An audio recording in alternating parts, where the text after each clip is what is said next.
So I recorded a stupid long video that wasn't supposed to be a stupid long video, but I did go off. So I said, screw it. So the good part about cleaning the room, point one, is that I got a whole bunch of bins back, little sorting bins, because they were full of stuff. And of course, cleaning the room and reorganizing, I got to put whatever was in there into the collection. So I freed up a bunch. And so I started again, and I'm sorting out. And what I'm hoping to do, and this is kind of a hope, is that I'm going to do little tiny piles going forward. And that should make my life slightly easier and more comfortable to, just kind of sort as I need to sort. So freeing up bins, fantastic idea. So I'm going to do this whilst talking, and I'm not going to go off on the 1 hour tirade that I went off on before. As a matter of fact, now I actually literally have no idea as to what I want to talk about. But I am going to talk whilst sorting, and I don't know if this is going to be any good. And again, I always sort by color first.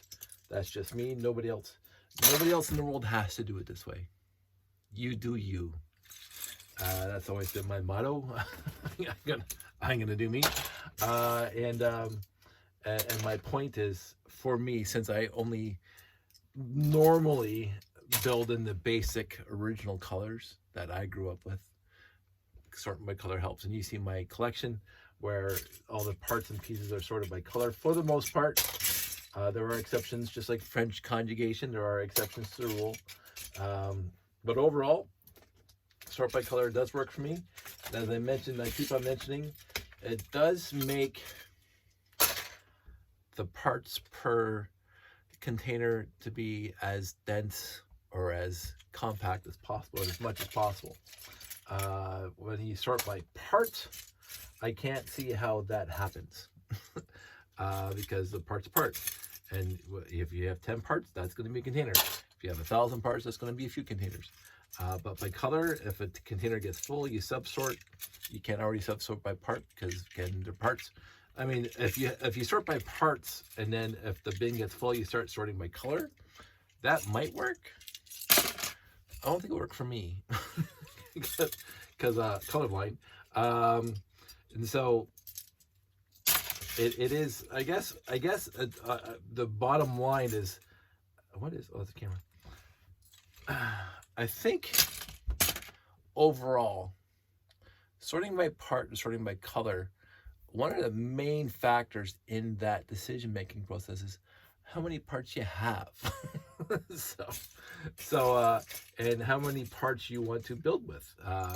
And since, again, I completely neglect, as they say, a whole swath of colors, something tells me I had a black Tron, because these little handles and of course the black Tron logo. I'm honestly trying to remember exactly what I had that would warrant the black Tron logo on a brick, on the slope piece. But anyway, I think a lot of people, and a lot of people have discussed this back on Lugnet and other locations, they talk about, as your collection grows, you change how you store it. So again, though, the general premise is, when you're a kid and you have Lego, it all ends up in one big cardboard box, or a bag, or a zip tie thing, whatever. And because it would all fit in there. You get a couple sets for Christmas, get a couple sets for your birthday, and it fits. So what happens after that is, as your collection grows bigger and it outgrows the box or whatever container you have it in, and you spend more time looking for the right part because everything's one big huge jumbled mess, you start sorting. And a lot of people start using Ziplocs to start. They put the cool parts in a Ziploc, or they put the parts that then they're going to build with in a different kind of container, and they have a main hodgepodge of parts in one container and the cool parts in another container. And then or sometimes they actually start sorting out the basic brick versus the modified brick versus the modified plates versus the plates and tires and stuff like that. It's like a general high level sort, shall we say. So you take out all the bricks and you put them in a bin. You take all the plates, you put them in a bin, and then the windows, maybe you put them in a bin. I would say that's how I started sorting first. And I had those really big Rubbermaid containers that were about that thick or that high, but they're about this long. They're usually used for clothes to stick under the bed. Mine didn't have wheels on them, but I got them at, I think, Canadian Tire way back in the day. And I bought like 8 of them. And those 8 held basically my entire collection, except for my Technic, which is all sorted out. What am I kicking here? I'm kicking that thing. Very careful. Because my Technic back then was always sorted out in the different containers because I was doing, robot competitions. So, it's after 11. And I'm still trying to catch up my sleep from the weekend. So that's what would happen. That's what I did for a while. So basic brick, modified brick, basic plates, modified plates, tires, windows, slopes, all went in. So again, sorted by part-ish. It wasn't down to the specific part. It was just kind of by parts. But what would happen there is that, I was looking for specific pieces in the color I wanted to build in, especially when I started building my tower. I wanted it blue, and I wanted blue to be completely sorted as much as possible. And that's when I went from those big Rubbermaids that you had to lift them off each one, and to get at the bottom one, it was very hard to keep, them fully accessible without moving them around. That's when I went to those plastic storage shelves, containers, drawers. This plastic storage drawers, I can't remember what they're called, but you also got those at Canadian Tire, and Janie had a ton of those, and I had about 16 myself, and they ran the back wall over there, 2 sets of 8, so I stacked them on top of each other, and so I took those. By then, my collection got even bigger than just the 8 Rubbermaids, see-through boxes. And then I had the whole back wall of this house with 16 of those. And you buy them at Canadian Tire, and it came with 3 big drawers and then 2 little drawers. Then you take the top off and you can reorganize. So I had 4 little ones and 6 big ones, and then they ran the wall times 8. And that worked pretty well overall. My problem with that one is that the drawers were quote unquote just too big, because you couldn't limit it to one part, and it was hard to subsort, and I still was using Ziplocs to separate the parts inside the drawers, and so you're looking through the drawer and you're picking out the Ziplocs to figure out which one you wanted. And that's when I discovered these shoe boxes at Canadian Tire. And so I went from the 16 drawer units to buying IKEA, I believe, bookcases, and because they fit perfectly across for these containers, perfectly across, and 15 high.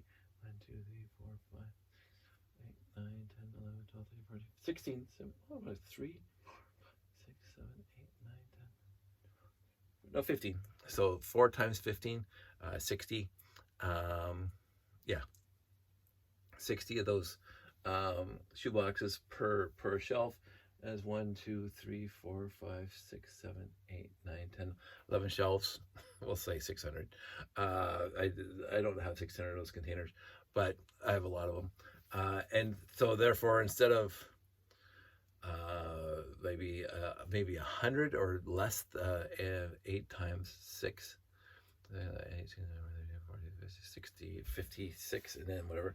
So instead of like 100 shelves or drawers, I have 600 or 800 shelves. My math is bad, especially when I'm this tired. 60 times 10, 600 ish. So that helped a lot, and I was pretty happy with that solution for the longest time. My only issue back then, which is why we got the big rugged Rubbermaid totes, is because as when I was so specifically talking about the red brick, because it was just insane how many 2x4 red bricks I had at one point in this collection. Not nearly as much as Janie, but I had lots. And so the red shelf was completely full of red, and I had like 4 or 5 of these shoe boxes full of just 2x4 red brick. And then I got the big deep one that would hold 6 or 8 of those things. And you see my barnacles on them now. And that was full of red 2x4 brick. And I said, this is the duplicates. And that's when I made the decision that if it gets down to one specific part and one specific color, and that bin gets filled up, any new stuff goes into the overflow, which were those big, huge Rubbermaid rugged totes. And those went to Jeff. At least 3 of them did. And I sold one a couple weeks ago, which I didn't mind selling, because it was just basic 1x1 through 2x8 brick. And because I believe, and again, it might change when I get older. And if it does change when I get older, like I'm going to build something big or a sculpture or something like that, try my hand at it, that I'll try it. And then if I like it, I'm going to source brick, basic brick. But in the interim, I'm going to quote my friend John, who says, let the store stuff for you that you don't need right now. His point to his,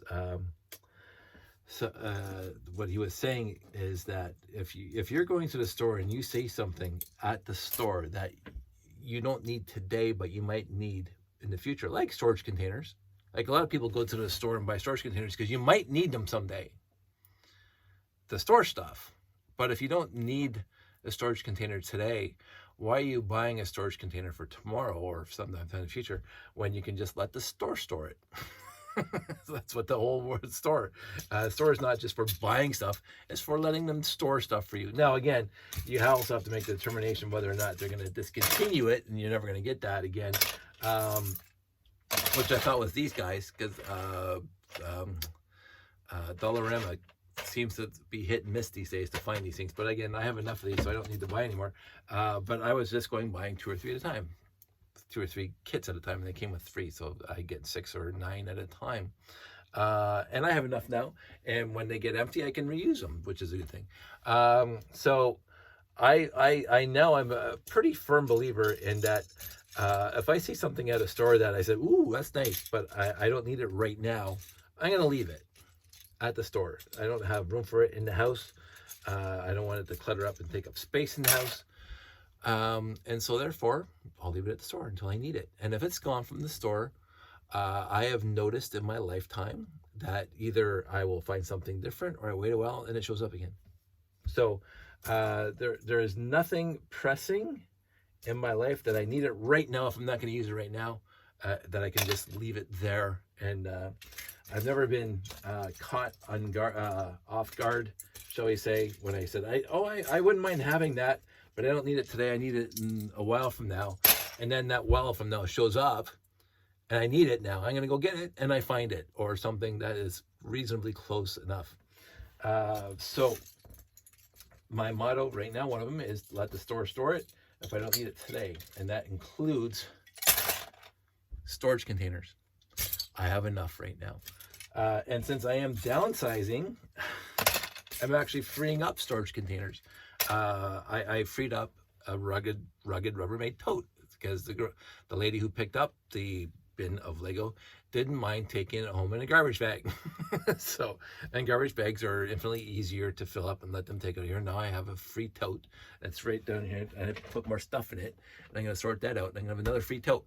So sorting, point one of the free up stuff, and getting rid of brick frees up totes for storage, and I'm liking all of that. I really am. And I'm going to keep on going this way for a while. Again, I'm going to sort, I'm going to build, I'm going to sort, I'm going to build. It's going to be my plan for now. Right now, I just found, as I said, I was sitting down here making that video the other day, and I looked over and I saw that the shoebox. I said, oh yeah, I put that there months ago or years ago on that shelf there. And I'm going, with the meaning, with the intent of sorting it, and months and years goes by and it doesn't happen. So now I'm sorting it, and I make nice videos, or boring videos to put Jeff to sleep. I make videos to talk about it. So I don't mind the sorting. I don't want to sort all the time, which I mentioned in the last video, I think, where I said that the hope is to downsize this room enough that I'm spending more time building than sorting. Because right now I seem to be doing a lot more sorting, or even fretting about sorting, because that's happened. You know, and ruminating and fretting about downsizing, because there's a lot here. And I know it's a hobby, and I don't mind it. And I will say, I've said this many times when I'm talking to people who ask about, you know, having such a large collection, you know, takes so much. I will say that overall, sorting is therapy, if you want to call it that. I get Zen mode sometimes. I get Zen mode, and I'll be sitting down here for 3 or 4 or 6 hours and not even realize the time's gone by. And I'm just sorting. The brain's off on, you know, thinking about stuff, thinking about a variety of topics. But the second tier of brain state is just sorting all by itself. And I'm just blah, blah, blah. And all of a sudden 6 hours goes by. It's like bedtime. That has happened to me a bunch of times, where I just completely lose track of time. And you can tell that the same way that when I'm making these videos, that I can just ramble on about literally nothing for an hour and upload it and say, hey guys, I made a video. So it's basically the same thing. My brain just goes off on La La Land, and I just start blah, blah, blah, and all of a sudden video. It is very, very strange. I just have a quick tangent, but it's Lego related tangent. I have bricks from the 60s that are shaped like this. I haven't seen a brick shaped like this in forever. I got some over there in my modified bricks, I think red and white. I don't think I have any black like this, and I don't think I have any blue, but I know I have red and I know I have white. The plates are cool, and the plates are new. I missed the bricks, the corner bricks. I thought I'd mention it to you. So I actually do like sorting. Again, not even remotely as close as my friend Jeff.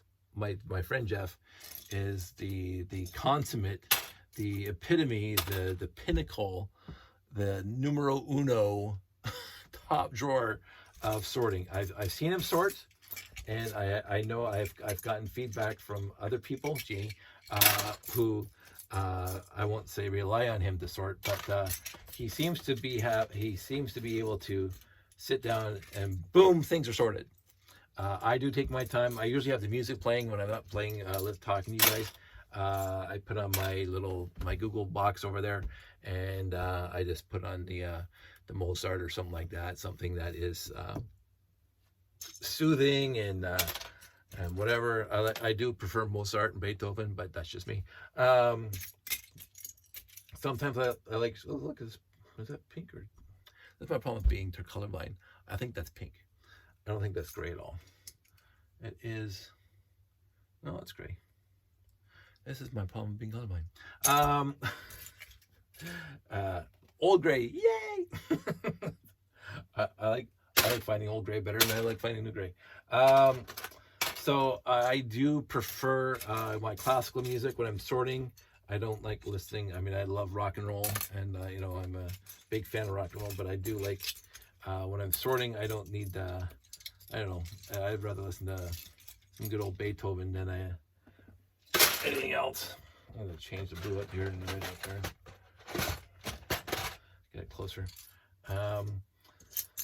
I do find that makes the time go by faster, and I'm gonna relate it to something else. I mentioned this before, and I'm not sure if I mentioned it lately. And you might not know immediately where this tangent's going, but I'll let you know anyway. For my jobs that I've had over the last 30 years, I've driven to La Belle Provence many, many times, Quebec, usually Montreal, and I've always driven. I flew once for business into Montreal, and that was the biggest pain in the butt ever. I'd rather drive. Yes, it's a 6-hour drive. And I've done it at least, I'm going to have to say, conservatively, at least 50 times in my life, driven to Quebec. Probably closer to 100. I didn't keep track. My previous company had locations in Ensue and Montreal North and Pointe Claire and blah, blah, blah. And my company I've been at 12 years basically has Boisbriand and Montreal proper and Pointe Rouge and even Anjou again. So it's kind of funny that both companies that I worked for had the same location. But I will drive there. And when I drive by myself, I liked it. I've driven to Sault Ste. Marie on a whim. I drove to the Manitoba border once on a whim on a weekend. Because I wanted to see Welcome to Manitoba, and I turned around and came home. 24 hours there, 24 hours home, good times. Yes, I stopped and had a few naps here and there, but I just pulled over to the side of the road. This is back in the day. Pulled over to the side of the road, have a quick nap, and keep on driving. But driving to Montreal has never been a problem for me, but it is a bit of a long haul when you're sitting by yourself, even with the tunes on. It's a bit of a long haul. And I was more than fantastically impressed when I actually had we went to Brickomania last year. Oh, look at that. Look at that. I'm going to put that one aside. I'm not going to lose that one.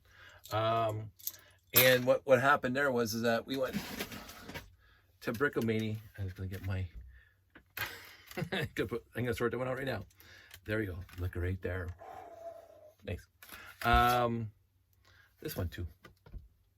Although I think that has some blade in it. Even as like these guys right here, I do have lots. And so I had a partner, a driving partner, to drive to Montreal with, to Brickomania, and that 6-hour trip. And I swear to goodness, I felt like it was under 3 hours, because we just chatted the entire time. Talked about this, that, life, universe, everything, 42. And it was fantastic. I was very impressed with that, because I just, and it wasn't like me keeping the conversation going. It wasn't him keeping the conversation going. We just chatted the entire time about our mutual interests. And we talked about Lego a lot, which is also great, because we're going to a Lego show. So, and again, I don't mind the 6 hours and even feel like 6 hours, because again, I've done that many numerous times. But that was one of the nicest long distance trips I've ever had, to a Lego show, like a long way. And I compare it to the time that Sandy and I went to Chicago to Brick World way back in 2010. That trip went surprisingly fast, even though that was far longer than going to Montreal. And that's because we chatted the entire way down, and that does make the trip go by faster. I'm going to say that it feels like it's gone by faster. And with Sandy, we took turns driving, which is great. I love driving anywhere, but Sandy and I are so used to each other. When I had my stenosis issue, when I was going through excruciating pain, the one thing that got my mind off the pain was driving and going for trips. Not long trips, but just going out every night after work and going for a drive out there in the sticks, an upper escarpment there towards Smithville and or Port Dover. I've always loved to drive. I got my license, I turned 16, and then I've been driving ever since. And I would go for, again, as I say, on a whim, I would drive to Sault Ste. Marie. I had a couple good friends up there, and I would just go up on a weekend and come home. So that was always nice. And Sault Ste. Marie's 10 to 12 hours, So back in the day, before they fixed up Highway 400, it was Highway 69, most of it. Now it's mostly the 400, but back now it's mostly Highway 69. It was only 80 kilometers an hour. Very few times I drove to Sault Ste. Marie going through the States, And this is way back in the day before, everything else happened and the borders got locked down more. But once or twice I would go through the States because it is shorter as the crow flies, as they say. It's shorter to get to Sault Ste. Marie going through the States than it is through Canada. Because through Canada, you have to go up Highway 17 and go across. So you're going up to Sudbury and then driving across to Sault Ste. Marie. And the weekend, not Lego. That weekend, I finished my shift on Friday night, and I wanted to see the Manitoba border, so I hopped in my car and right from shift end, and I drove to the Sioux, had a nap, 10 hours, woke up, drove to Thunder Bay, 12 hours, 10 hours, and then from Thunder Bay to the border itself is like 4 more hours. That's what I remember. It could be wrong, but that's what I remember. It was 24 hours of driving to another non-Lego. It was 24 hours almost to the dot to the Manitoba border. And then I saw the sign, welcome to Manitoba. And I turned around and came home. On the way home, I stopped by my friend's cottage up in the Muskokies and had a nap in the cottage because I know where the key was. And and nobody was there because it was like almost winter time. And I drove all the way home, and it's one of my little memories of what I did for one weekend. It was a lot of fun. Then I went back to work Monday morning. So it's like, that was interesting. That's when you're young and stupid and doing stupid things like that, which is fine, because what else are you going to do when you're young? You make all your stupid mistakes when you're young, so you don't make them when you're older. Lesson learned. So I actually like driving, but I do find driving with other people in the car that you can just chat with and whatever and enjoy the scenery is a lot easier on your soul, if you want to say that. A lot easier on your soul than just driving alone. But then again, I've always been content being by myself too. So, but I will say, as I said, it's a lot more fun and enjoyable to have somebody else in the car with you. And I highly recommend it if you're going on long trips to have somebody to chat with that you want to chat with. So on that note, look at this, I'm almost done. I'm just getting down to the nitty gritties, as they say, the stuff that I could care less about overall. I won't say brittle brown, but it's brittle brown. And we got some, I'm going to sort out these trans pieces here. I'm going to get another bin for the trans pieces. Trans neon orange, trans clear, some still old gray or blay. I really don't know the combination of various things that ended up in this bin, because it's confusing me, because I found some really, really old pieces and some really, really new pieces.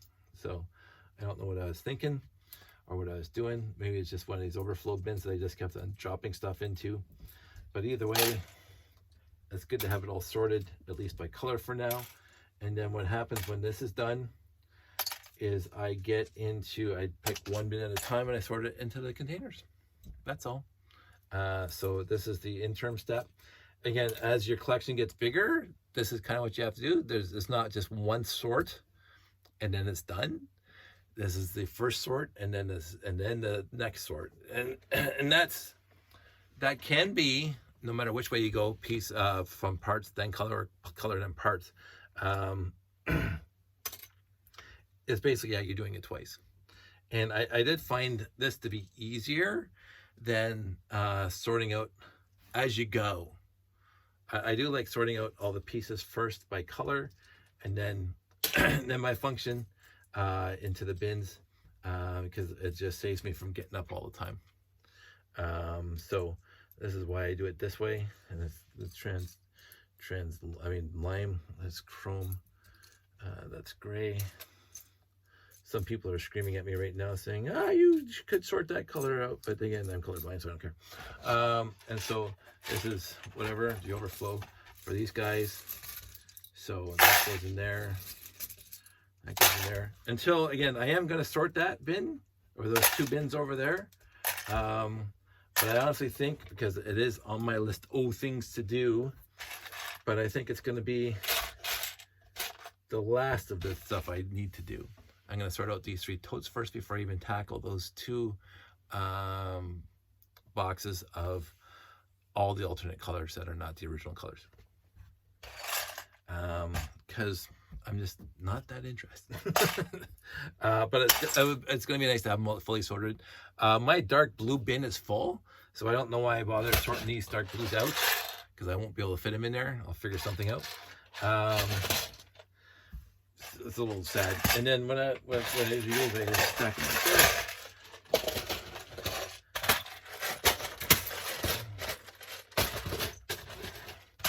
Sometimes they're usually more full, but, and then there. So now I'm ready for whatever else I need to do. I can start building and or doing something else. Or I can just start putting these things into the bins over there. I will say the one thing, one of my biggest bins, because I have a few bins in my old bin, is the tire bins. I keep on saying it. I don't know what to do with them, because nobody wants to buy tires, because they all have the same problem I have. Lots of tires. Because the tires seem to last long and they don't seem to get lost, and you just get lost. And I got the going back. Just give me a sec.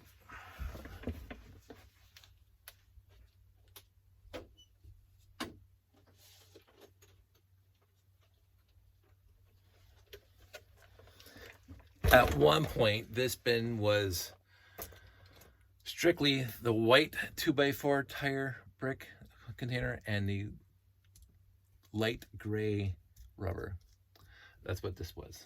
And I have now the light gray rubber, as a lot of people know, gets really old if it's not taken care of. And so this is brittle. If you try to break it, it'll break off here. It's actually loose. This one is, I got this in a few years back, and they're pretty much mint, but they're gonna look like this at some point. Because the light gray is not as bad as the 9-volt wires, but you can even see this one's cracked right there, it's cracked. So you don't play with it. So I do have some light grays. I have some nice light grays, and I have some really bad light grays. Even the small ones there, look at that, really bad. And I keep on meaning to go online to see if you can refurbish them, but I haven't really, there hasn't been really a need for it. I used to have, I should see another one that's really good condition. So I have a few. I think I have one set that are really good, and I keep on meaning to make the car. That's one of those crazy, nice looking cars from the 70s. There's the other one. See, and the 2x4 bricks are still on them. And the last one's in here somewhere. But, and even these guys, like this is old. This is stupid old. This is, I think, Train, going way back to the 60s. Don't quote me on that. There's something here. Pat penned. Yeah, it's Pat penned. And I got a bunch of those buried somewhere in here. And no, that's not even the last one. So it is what it is. Like, collecting all these years, like, I have dozens of white wheel bricks. What am I going to do with them? What am I going to do with them? I mean, I got a whole bin of black ones over there too. And even, I've started putting some black ones in here because the black one over there is full.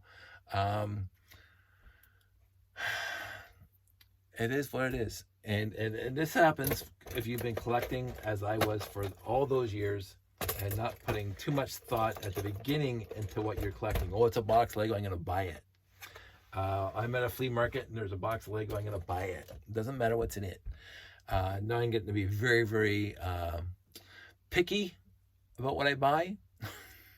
Overall, I have let some. We were at the Value Village on this Saturday, and they had some sets in box. And I said no. It was like Minecraft or whatever the new sets are. Friends, a lot of friends. And they had a box, a bin, like a shoebox, but it was like a different kind of Rubbermaid, of basic parts, basic bricks, some modified plates and blah, blah, blah, but it was all new stuff. It was all new blade. And I said, no, not at all interested.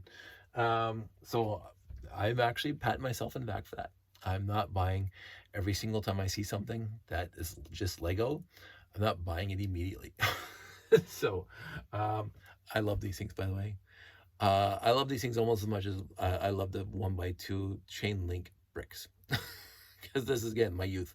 And I got so many of these over there. Some are really nice soft rubber that still will work. The other ones are really, really stiff and brittle. I don't know if they're exposed to something or out in the sun. I don't know. But so I'm very cautious with those. Yeah. And I got, like, for me, this is nostalgic. This is 70s, right? And I got lots of them here. But who else wants them? Like, in all seriousness, who else would want to buy this? Because the new builders aren't going to care at all about these things, and the old builders would have them. So it's like, here's a pretty much mint 2x4 brick with stuff. Look how clear that is.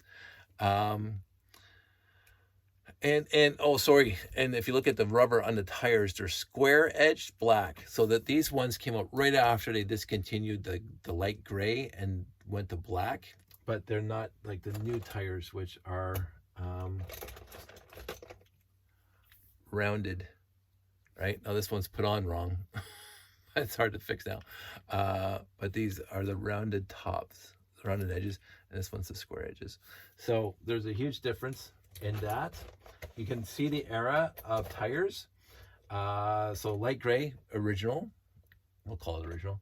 And then the black with the square edges on the edges. And then the black with the round on the edges. And then they went to this. This was the final years of the steel axle tires. They went to the same corrugated that they had in the classic space tires, except, of course, bigger. And then they continued that kind of corrugated rubber on with these tire wheels that are not, they don't have the holes in them, and they can't pull these things off. They're actually attached. So this is before they used the peg bricks, the 2x4s with pegs on them. So these wheels would not come apart easily. We have taken them apart, but it uses the same knobby tires as they did on the ones with the steel axles. Now these ones, you can see the little hub in the middle there, had pretty strong, like I've never broken one myself to figure out how it's put together, which is actually a shock. But I've had broken ones in lots where the tires are broken off and that little peg is gone, because some of my wheel hubs have that little hole in the middle that's not a Technic pin. And because then they went to Technic pins, which is brilliant. And again, I'm going to say this too. So watching the evolution of this stuff in my whole life, the steel axle is just my youth. That's all they were back then. Even a 2x2 bricks with wheels on it had the steel axle. So I didn't mind the steel axle. And the only time I've actually hurt myself walking on Lego, because I've walked on Lego my entire life, the only time I actually physically got really injured, that my foot was sore for over a week, is one of these right there. And it was like right over outside the door, and I didn't even see it on the floor, and I stepped on it. It was like a few years back. So I was over 50 before I actually hurt my feet walking on Lego.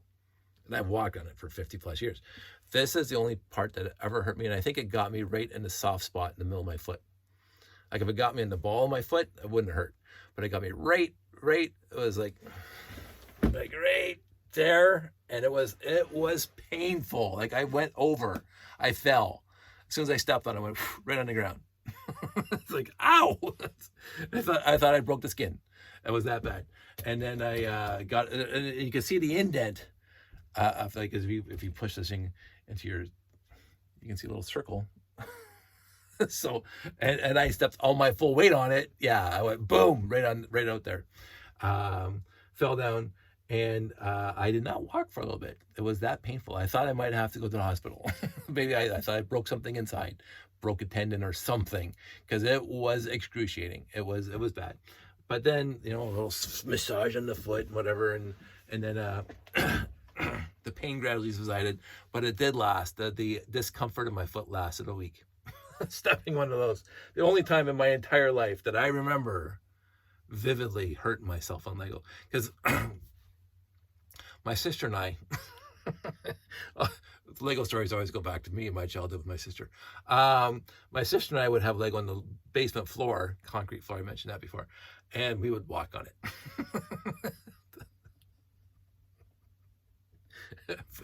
Didn't bother. It didn't bother us at all.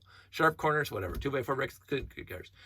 You see those videos where the people are like dumping the Lego on the conveyor belts, the walkers, and people are walking on it. Whatever. Sign me up. You want the record? I'll take it. I don't know how my feet are now because it's been a long time. But in my 20s and 30s, I could walk until my legs got tired. When my feet wouldn't have stopped me from walking on Lego. Unless you kept on dumping these on there, in which case I'm going to quit. So anyway, so the evolution of the tire over my lifetime, massive. Like you think about the tire changes. You think about the tire changes going from earliest memories, 1971 to now. Like it's insane how many times they changed the tires. It really is. Like it is quintessentially astounding how many times they modified the tires. And even now, like even from when they went from 4 wide to 6 wide, the tires changed. They got the big knobby tires, but they had those even in the 4 wide, but they ran with it in the 6 wide.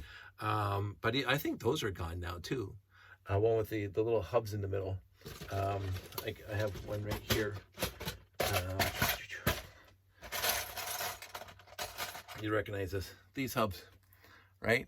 I got a bin and a half full of those tires. And I don't have to do with any of them because I don't build with these tires at all. And then you got the smaller ones too, the small hubs that came out a few years later, I think, with the small one. So you got the small one and the big one, right? So even those tires, which basically took place of these tires, really. These tires would be hard to build into a set now because, again, the 2x4 brick takes up so much room, and those things just goes on those 2x2 modified plates with the tire pin on it, right? Which I thought was almost as brilliant as when they went from here to here to here to here, and then they went to the Technic peg at the end of the 2x4 brick. The only thing they lost doing all that is putting the tire on the side like that, because my sister and I would build tons of cars that thin, 2 wide. Back in the day, we would do that a lot. Here's one right here. We would do this a lot with these bricks, and you can't do that with the other bricks because the tires are permanently attached. Now here's the hubs. This is for the train. You can see the ridges on the inside. So I got a bunch of those tires. Who's gonna want them? Nobody I know. These are the standard wheels that I grew up with the curved stuff on it. But these are not the soft ones. And again, they changed the rubber too, because I remember the rubber being softer. And again, it could be just because of the age, but we would do this a lot. Actually, I'm gonna try to do that right now. See if I can actually remember. Terry and I, I'm gonna do this. Oh, I'm gonna get my other bin. Give me a sec.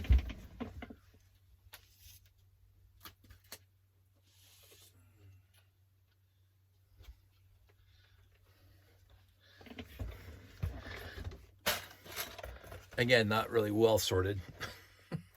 They even went with train tires, train wheels that are permanently affixed to the 2x4. But here's what I'm talking about. There we go. So I got two 2x4 bricks. And then I'm going to get some, let's see if I can find them easy. One. I got some square edges here. I don't want square edges. This is going to be, the other thing too is they have the 4 studs and then the nice, oops, wrong one. Nice spoked. I remember getting those. Those are fun. So basically it's the same as these big tires with the spokes, and then these big tires with the studs.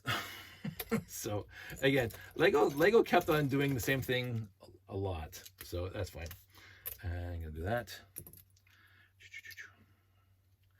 and then that's fine. So I got the 2 wheels now. 2 wheels. Uno momento, por favor. I need a 2x8. Come on. 2x8. Oh, 2x4.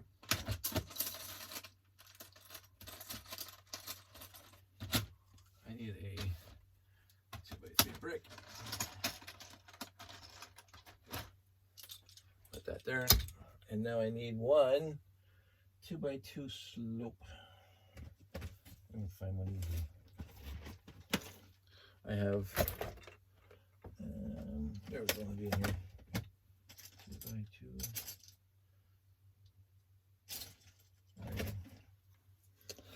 So this is the kind of car my sister and I would build when we were kids.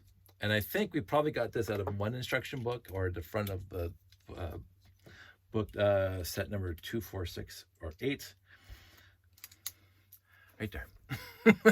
We would, oh, I got the wrong tire in there. I don't like when it does that. Stuff like that bothers me. I don't know why.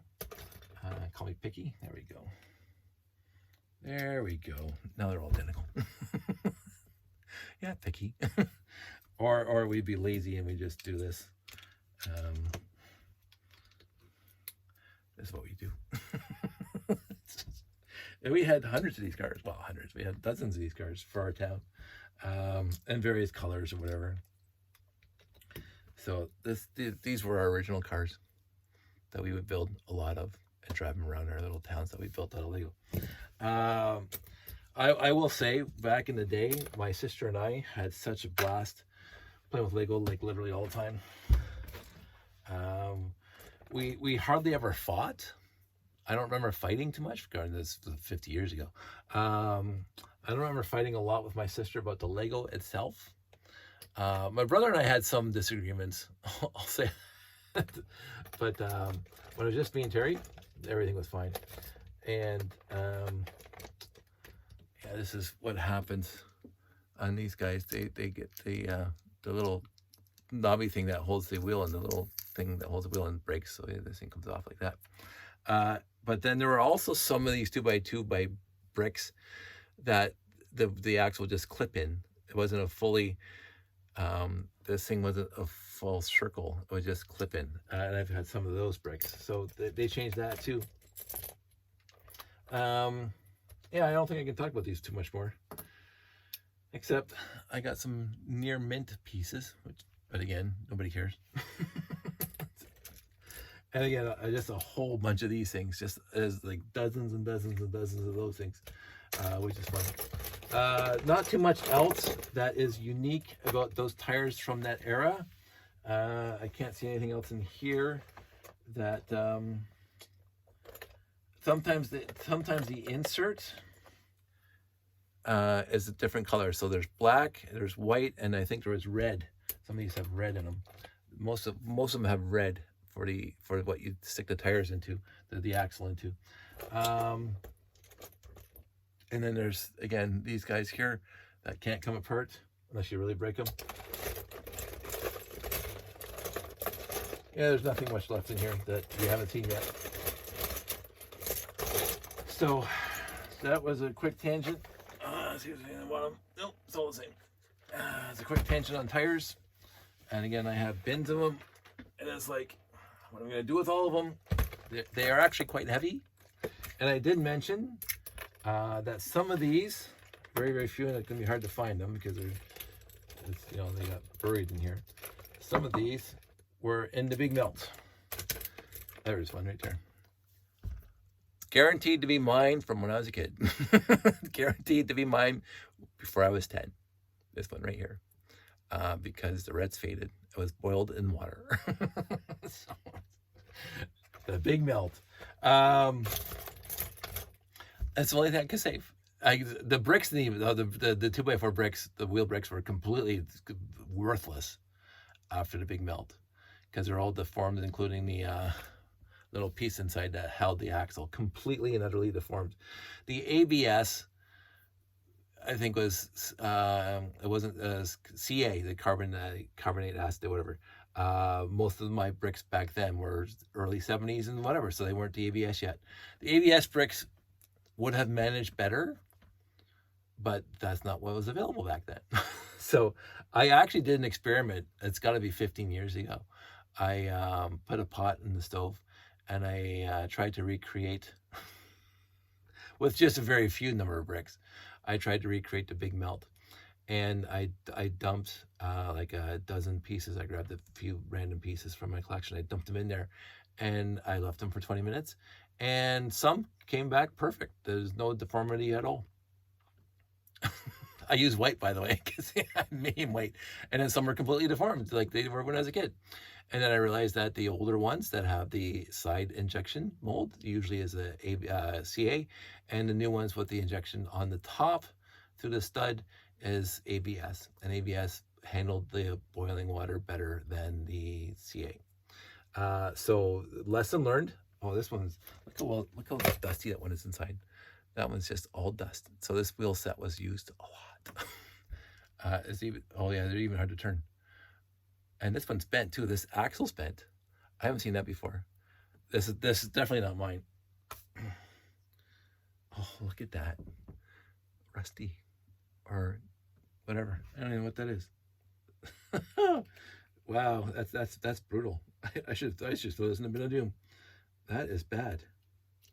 This was probably out in the elements. Yeah, it's gonna go straight in the bin of doom.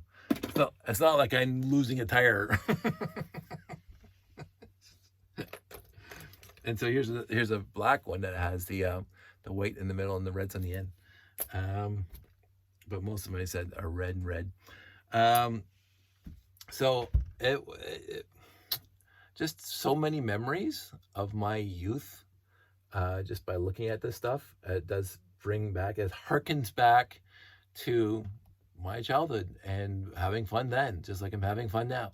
It is amazing after 56 years. I'm going to say 56 years, but my conscious recollection, 53 or 52 years of having continuous amount of fun with this hobby, and all 52 years of my memory with this hobby. I don't have any bad memories. I really don't. Even the big melt is a story now. It was a tough memory at the time. I'm going to say that it was very traumatic at the time. But now it's a story that I get to tell my friends and just bore them to tears because I'm talking about it so much. But it was even the big melt, because it's a story now, not bad, because hey, it's all part of it. Anyway, that's it. That's all. I've talked enough. It is 52 minutes of this, and I'm going to go to bed. As I say, I don't know who would want any of this stuff. It's very hard to downsize tires. I've seen lots where people are trying to sell tires, and I wouldn't buy them because so it's like this is a very, very niche, like stupid niche, like really, really fine niche bunch of people on the planet. Few people on the planet that would want these tires. With all seriousness, there is no need for them in today's day and age of building, unless you are going back to build stuff that you had when you were a kid. But you look at this compared to what you guys do now, who would want this? Like, with all seriousness, who would want these tires? So they sit here. So it is what it is. That's it. That's all. I don't know if I'm going to upload that 1 hour video, which this is also an hour now. But that was not good as this one. I may try uploading it as a private video, and if people want the link to it. My whole point now is that if anybody watches that video, I'm going to say this as clearly as possible, and you are offended, don't say anything to me. I don't care. This is not a free speech zone. I'm not posting it publicly because it was a rant against some of the ludicrous stuff I've seen in my life. We'll say that. And so I just kept on going and going. I said, cut. Basically, I wouldn't shut up for an hour. And so I stopped it, and I said, I'm not going to upload that publicly. And so I'm going to debate whether or not I'm going to put it upload as a private and just send a link to people who want to see me just go on a tear. Because it was bad. And if you guys ask for it, I'm probably not going to upload it. So I don't know. We'll see. Who put that there? I bet you Josh did that. There's a gray plate tile. There's a gray tile that has nothing to do. And not only are they gray tiles, oh my goodness, you know what they are? They're gray tiles without the ridge. Oh, they have a ridge. Good. These go in the gray tile bin because there's nothing on them, but I can't get at that one right now. Things I noticed. Okay, that's it. That's all. Everybody go to bed. Sleep well. I will talk to you guys soon. Take care.